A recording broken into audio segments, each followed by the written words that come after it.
नमस्कार दोस्तों। आज की कहानी का विषय है सबसे बड़ा पुण्यात्मा। काशी नगरी प्राचीन समय से प्रसिद्ध है। संस्कृत विद्या का वह पुराना केंद्र है। उसे भगवान विश्वनाथ की नगरी या विश्वनाथपुरी भी कहा जाता है। विश्वनाथ जी का वहाँ बहुत प्राचीन मंदिर है। एक दिन विश्वनाथ जी के पुजारी ने स्वप्न देखा कि भगवान विश्वनाथ उससे मंदिर में विद्वानों तथा धर्मात्मा लोगों की सभा बुलाने को कह रहे हैं। पुजारी ने दूसरे दिन सवेरे ही सारे नगर में इसकी घोषणा करवा दी। काशी के सभी विद्वान, साधु और दूसरे पुण्यात्मा दानी लोग भी गंगा जी में स्नान करके मंदिर में आए। सबने विश्वनाथ जी को जल चढ़ाया, प्रदक्षिणा की और सभा मंडप में तथा बाहर खड़े हो गए। उस दिन मंदिर में बहुत भीड़ थी। सबके आ जाने पर पुजारी ने सबसे अपना स्वप्न बताया। सब लोग हर हर महादेव की ध्वनि करके शंकर जी की प्रार्थना करने लगे। जब भगवान की आरती हो गई, घड़ी घंटे के शब्द बंद हो गए और सब लोग प्रार्थना कर चुके, तब सबने देखा कि मंदिर में अचानक खूब प्रकाश हो गया है। भगवान विश्वनाथ की मूर्ति के पास एक सोने का पत्र पड़ा था, जिस पर बड़े बड़े रत्न जड़े हुए थे। उन रत्नों की चमक से ही मंदिर में प्रकाश हो रहा था। पुजारी ने वह रत्न जटित स्वर्ण पत्र उठा लिया। उस पर हीरों के अक्षरों में लिखा था, सबसे बड़े दयालु और पुण्यात्मा के लिए यह विश्वनाथ जी का उपहार है। पुजारी बड़े त्यागी और सच्चे भगवत भक्त थे। उन्होंने वे पत्र उठाकर सबको दिखाया। वे बोले, प्रत्येक सोमवार को यहाँ विद्वानों की सभा होगी।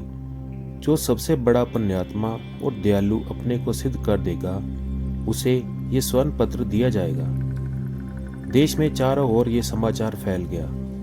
दूर दूर से तपस्वी, त्यागी, व्रत करने वाले तथा दान करने वाले लोग काशी आने लगे। एक ब्राह्मण ने कई महीने लगातार चंद्रायन व्रत किया था। वे उस स्वर्ण पत्र को लेने आए, लेकिन जब स्वर्ण पत्र उन्हें दिया गया, उनके हाथ में जाते ही वे मिट्टी का हो गया। उसकी ज्योति नष्ट हो गई। लज्जित होकर उन्होंने स्वर्ण पत्र लौटा दिया। पुजारी जी के हाथ में जाते ही वह फिर सोने का हो गया और उसके रत्न चमकने लगे। एक बाबूजी ने बहुत से विद्यालय बनवाए थे। कई स्थानों पर सेवाश्रम चलाते थे। दान करते करते उन्होंने अपना लगभग सारा धन खर्च कर दिया था। बहुत सी संस्थाओं को वे सदा दान देते थे। अखबारों में उनका नाम छपता था। वे भी स्वर्ण पत्र लेने आए, किंतु उनके हाथ में जाकर भी वे मिट्टी का हो गया। पुजारी ने उनसे कहा, आप पद, मान या यश के लोभ से दान करते जान पड़ते हैं। नाम की इच्छा से होने वाला दान सच्चा दान नहीं है। इसी प्रकार बहुत से लोग आए, किंतु कोई भी स्वर्ण पत्र पा नहीं सका। सबके हाथों में पहुंचकर वे मिट्टी का हो जाता था। कई महीने बीत गए। बहुत से लोग स्वर्ण पत्र पाने के लोभ से भगवान विश्वनाथ के मंदिर के पास ही दान पुण्य करने लगे, लेकिन स्वर्ण पत्र उन्हें भी नहीं मिला। एक दिन एक बूढ़ा किसान भगवान विश्वनाथ के दर्शन करने आया।